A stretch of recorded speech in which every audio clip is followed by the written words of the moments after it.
I'm Linda Callahan, and I'm a member of the Board of Trustees of the Unitarian Universalist Society of Amherst. I use she, her pronouns. Welcome to you, old friends and new, young and old, in the Zoom and in the sanctuary. You are an essential part of our celebration today. Whether today is your first or your 1,000th Sunday in our midst, we are stronger because you are with us. We are one people of many beliefs, many origins, sexualities, and genders. We are all growing, all learning, all loved. Just as you are welcome here. As part of our effort to seek feedback on the governance of our congregation, you are invited to join us during the first 15 minutes of any regular meeting of the board, or you may chat with us during the social hour after the service, or you may use the email address board@uusocietyamherst.org. We are grateful to be in community with you. Thank you. Good morning. I am Ann Louise White, a member of the Unitarian Universalist Society of Amherst and today's worship associate. I use she and her pronouns.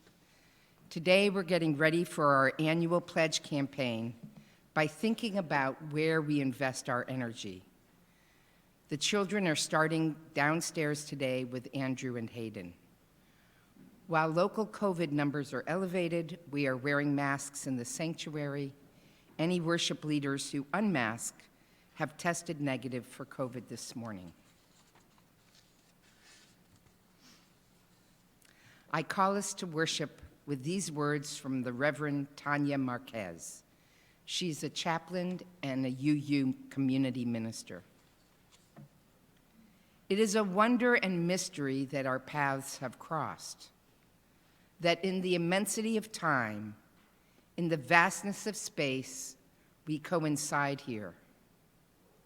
I am in awe at the ways in which our lives intersect and intertwine, at the beauty we create when we gather.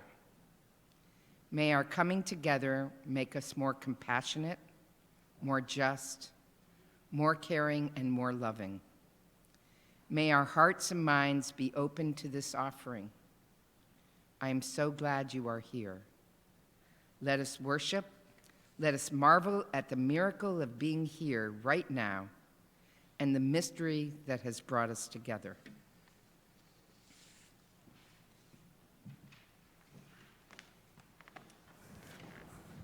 I'm the Reverend Rachael Hayes, minister of the UUSA. I invite you to join me in the words to light our chalice this morning. We light this flame to invite a world of peace, where we heal the wounds, where we share what we have with one another, where justice is another word for relationship, and we listen for what love has to say. Please rise in body, in spirit, in all of the ways that we can to sing hymn number 360, Here We Have Gathered.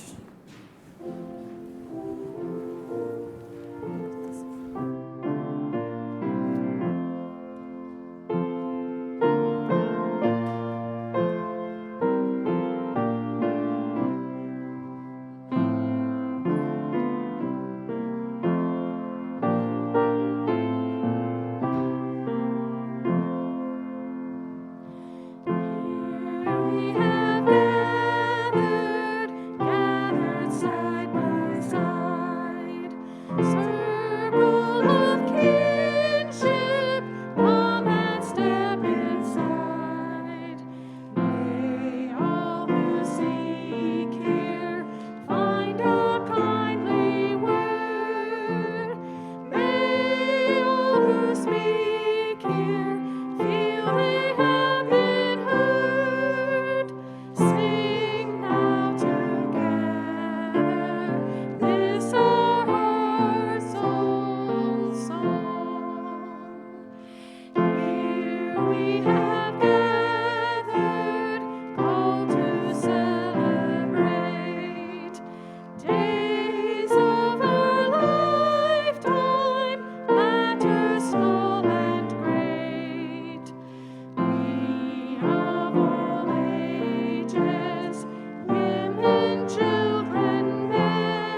We meet today in space and time in a building that our congregation has been building for the last 135 years or so.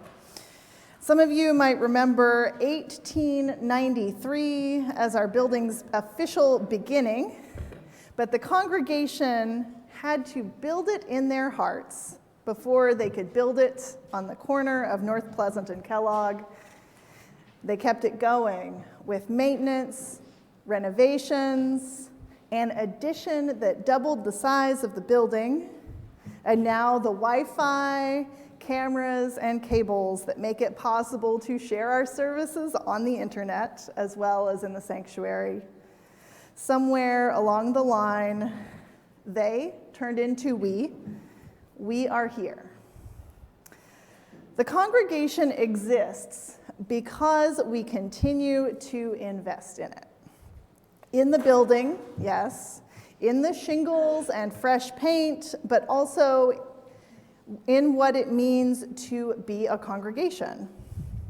We keep having services and religious education classes and social hours, Wednesday breakfasts, small group ministry, committees, board of trustees, social events, fundraisers. We invest our energy here in so many ways. I have floor plans of our meeting house building.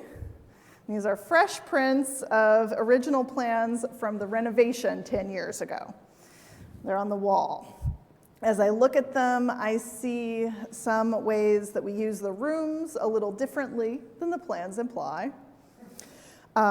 But what I don't see is the most important thing of all. What I don't see on the plan is all the energy that our congregation puts into the building. So let's add it in. These are fun.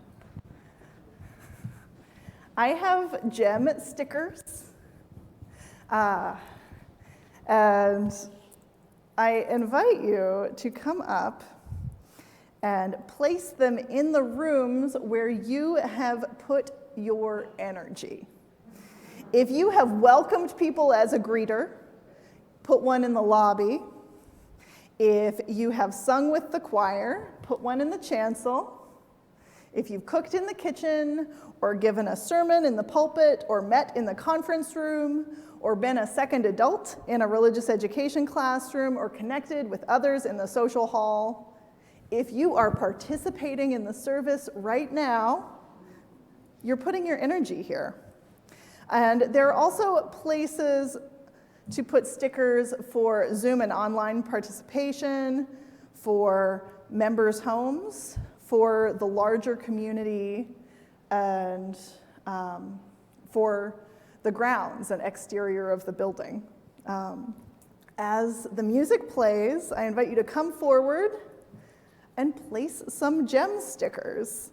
And because we've watched this happen before, I think it will work best if you come up by the south and center aisles, and then go back by the north aisle. And participants on Zoom, I have a chat window open over here, so you can write the places that you have invested in the chat, and I will add stickers for you as well. Let's see if this works.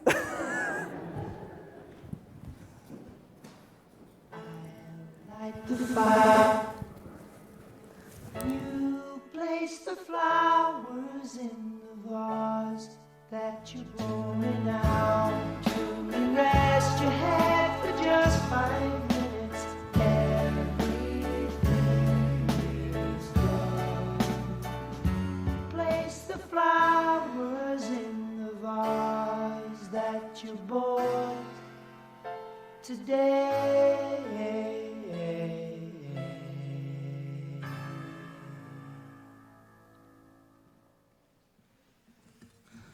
Why do I pledge to this house?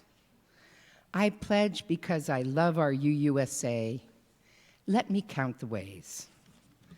I love being part of a community that is truly welcoming and that calls us to act upon our convictions and be engaged in the world. It is here that I attended the Resisting White Supremacy seminar with a group of 25 UUs a few years ago. This experience helped me face my own internalized racism and led me to engage in anti-racism activism. Here is where one of our daughters participated in the Our Whole Lives program on human sexuality. She valued exploring issues around gender identity and sexuality with her peers in a safe space, with dynamic leaders and a solid curriculum. The Our Whole Lives experience was empowering for her. I love the fact that this building is a resource for our community. When I come to the UU during the day, I can see young children in the homeschooling group playing and learning in the classrooms downstairs. At night in the social hall, one can see people learning international folk dance or teens jamming together on rock and roll songs. On Wednesday mornings, UU volunteers team up with Craig's Doors to provide a delicious breakfast to our community. UMass students, a town council member, and UUs all volunteer together to cook and serve this breakfast, and it gives us the opportunity to know many folks in our town we would not otherwise know. I love that we offer opportunities to deepen our connections with one another in this congregation. We have UU small groups to give people the chance to practice deep listening and get to know one another better. We have Second Friday social nights where people across all ages come to eat and play together. We have evening concerts in the sanctuary. This last Friday night, we had a community dinner in the social hall catered by Afghan chef Farzana Fakiri. I love that our RE program is thriving and growing. I love that each month we have a dedicated offering to share our resources with groups that are making change in the world. I cherish the music that resonates in this sanctuary each week. I am proud of the work our UU staff and congregation did to make sure we heard everyone's needs and concerns during the pandemic and that we developed the capacity to offer hybrid services. I love that we have a minister who invites congregation members to become more involved in our Sunday services and who writes sermons that challenge my thinking and stay in my mind throughout the week. I love that we have an active caring circle and pastoral care team that provides support to many congregants during challenging times. I love that we have a green sanctuary committee that calls us to look for ways to address pollution and climate change. I could go on counting the things I love about this community, but really there are too many to count. Above all, as I live in a world that so often does not seem to make sense, I love being a part of this community that is called to love one another and to strive to be our best selves. For me, pledging financial support to the UUSA is a great use of my money. Circle round for freedom, circle round for peace, for all of us imprisoned, circle for release, circle for the planet, circle for each soul, for the children of our children. Keep the circle whole. When Gabby Mann was a little girl, she gained a following. As a preschooler, she dropped a lot of food on the ground. Whatever she had been eating during a car ride might tumble out of her lap when she got out of the car.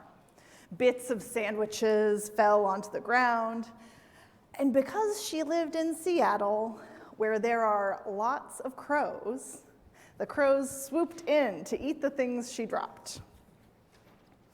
Gabby began to notice and love the crows, to name them, and of course, to feed them. She fed them from the school lunches her mother Lisa packed while she waited for the bus. After a couple years, Lisa joined her in feeding the crows.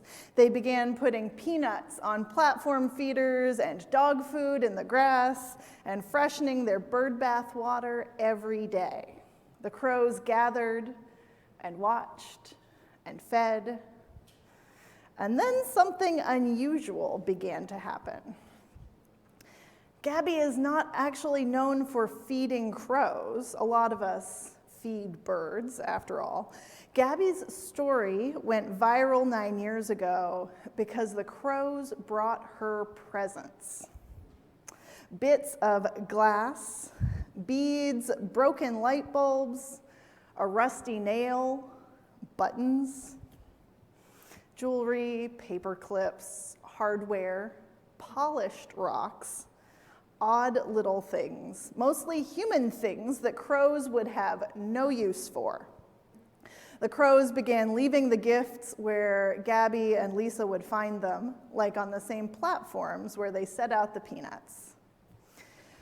They knew the crows, could recognize them as individuals, loved them.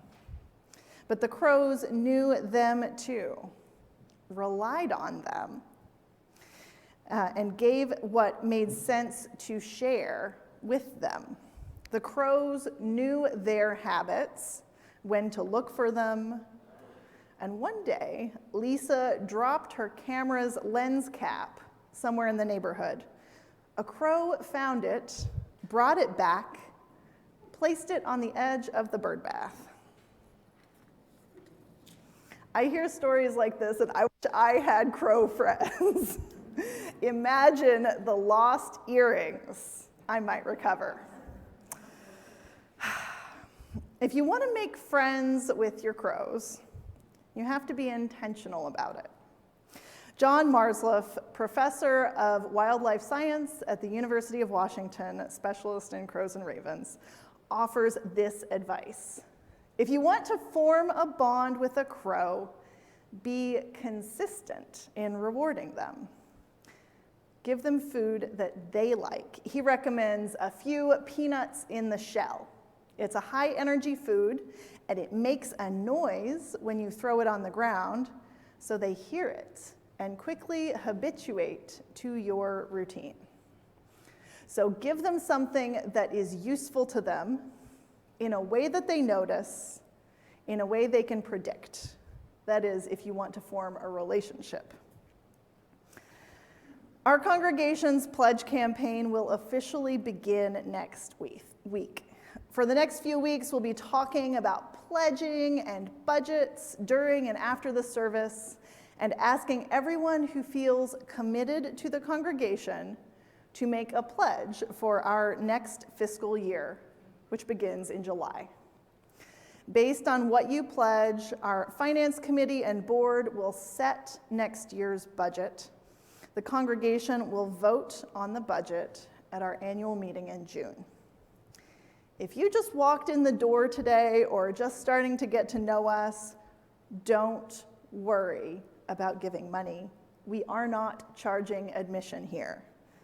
I hope you will hear this as a way to learn about our self-governing congregation and as an example of the fact that we talk about things that matter, including how we make decisions about money. And you might be wondering what this has to do with crows. The way I see it, if you want the gifts of religious community, you have to build that relationship. What you contribute needs to be useful, known, and regular. Whether peanuts for crows or pledges for the congregation, we need to know it's coming, right? We ask all members and friends who are committed to the congregation to pledge an amount that is appropriate for your household, stating your commitment and giving us an idea of when you expect to pay. It's an old joke that it takes a good chunk of change to fuel this free faith. The largest piece of our congregation's annual income is the pledges of its members and friends. Pledges cover roughly the fixed costs of our congregation's operating budget, which is to say, salaries and wages for me and our phenomenal staff, utilities, building-related costs, things we can't negotiate down, right? Things that we can't find another way to do. Pledges cover what we rely on to keep offering this ministry in our community. You'll see when you open your pledge form that we invite you to pledge based on your understanding of your household's finances, all levels from modest to abundant, each demonstrating a commitment to and investment in our congregation's shared flourishing. Even if you wish your pledge could be larger, please send in your form with what feels right for your finances as you understand them right now. We don't have membership tiers. There are no perks or tote bags. Everyone belongs the same amount, no matter how big or small your pledge is this year. My colleague, the Reverend Rachael Hayes of People's Church in Kalamazoo, puts it this way: the congregation is a radically anti-capitalist project. Everyone contributes to something we hope will make the world a better place for all of us. The investment of energy is how we power our Sunday services, religious education programming, small group ministry, Wednesday community breakfast, affinity groups, pastoral care, book reads, and this list could get very long if we let it. As you reflected earlier with the floor plans, where have you invested your energy in our congregation? Where would you like to invest your energy? It's not a transaction. $1,000 of pledging does not make $1,000 of personal belonging or meaning or action or care. But our congregation only exists as a community of belonging, meaning, action, and care because for the last 135 years, people have decided that what they could individually contribute would be part of building something for the common good. It's not a transaction, but religious community might bring you some exciting gifts. The tangible kind, like backpack blessing charms and stickers and bracelets and pins, gems of goodness and pom-poms, as you can see on our little table over there. But we also support our members with rites of passage at no additional cost. This includes child dedications, weddings, and memorial services. Being able to say to a member's dearest friends and family after they have died that it is our deep honor to remember their life and make space for our shared grief together. It also includes comprehensive, age-appropriate sex ed in a world full of misinformation about sexuality and gender. This includes a community that will do our best to get your pronouns right, and your kids and your grandkids. Religious community might bring you cross-generational friendships, or 20 kinds of cookies at the cookie swap, or opportunities to make meaning with others. Gabby and Lisa made voluntary offerings to their neighborhood crows and made these offerings useful, known, and regular. The crows, in turn, made their own voluntary offerings of human bits and bobs to Gabby and Lisa. How can we incorporate this voluntary offering of connection and joy in how we build this congregation together? How can we give from and toward delights in this relationship? By your generosity, you make room for the Spirit to move in unexpected and joyful ways. May the Spirit of delight and joy lead us into the next year we share together. For our meditation, words from the Reverend Earl Holt. The moment of prayer is an invitation to be calm in the midst of the tumult of the world and our overbusy lives, to bring together thought and feeling, mind and spirit, and to find some center, some still point of perspective and peace. Here in this sanctuary, which has been the home for so many secret thoughts and hopes, fears, and desires, may we feel free to look at ourselves with true honesty. May we be unafraid to face the decisions we have been trying to avoid, the doubts and questions it has been easier to ignore, the things we have tried to keep hidden, not only from others, but even from ourselves. May we come to discover that there are resources within ourselves and beyond us that are as hidden but as real as our secret doubts and fears.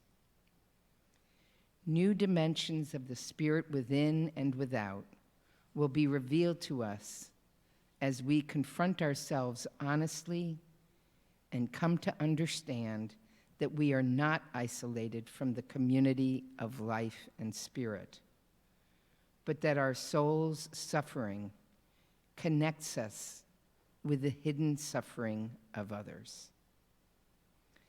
May we come to see that in our deepest loneliness, we are not alone. And may we be emboldened by this vision to reach out to others in their need. And so finally to discover that to give is not only more blessed than to receive, but that to give to others is to receive what we most need for ourselves. Amen. Please remain seated as we sing our meditation hymn.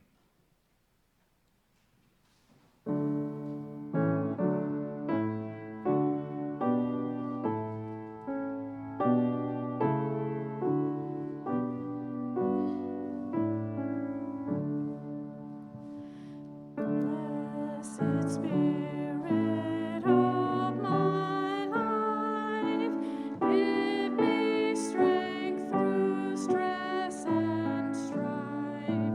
Keep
We extinguish this flame, but not the light of truth, the warmth of community, or the fire of commitment.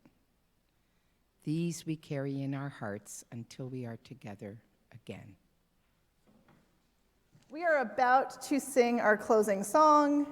You are welcome to stay right where you are and be held in the love of our congregation, or you are welcome to form a circle around the outer aisles as we sing.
Though we hope that you might take some of these bits and bobs of religious community, all of this good feeling, but also the stickers and pins and bracelets that are on this cute table over here.